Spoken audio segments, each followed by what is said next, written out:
We built an interactive content platform for the entertainment category of our school's hackathon.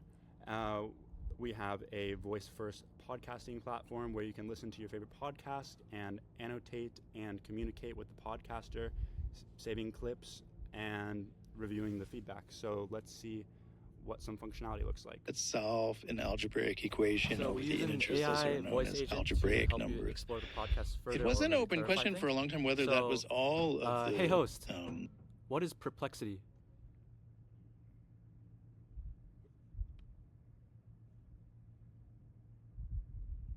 Perplexity is a measure of how well a language model predicts a sample of text. It's essentially the exponentiated average negative log likelihood per token.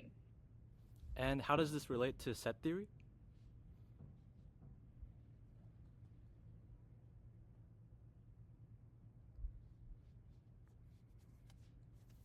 That's an interesting connection. Perplexity itself is a statistical measure, but the underlying probability distributions in sample spaces are grounded in set theory. I was talking to Stephen Wolfram about how mathematical foundations often tie back to these core structures. That's really interesting. We can stop the conversation there. Okay. Now the podcast will resume. Real numbers, or whether there would exist numbers that are the transcendental numbers. The transcendental numbers are real numbers that are not algebraic.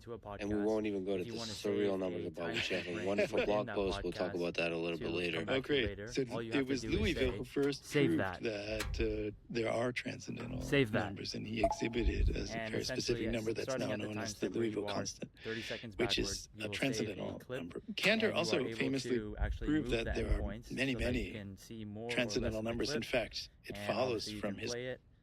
We have the algebraic numbers like the... And yes. Okay, and then we also have the Q&A section where you can review the conversation you had with your podcaster. And you can also say words like forward to skip forward if you don't like listening to ads, or rewind if you missed something. As you can see, the timestamp jump. Rewind.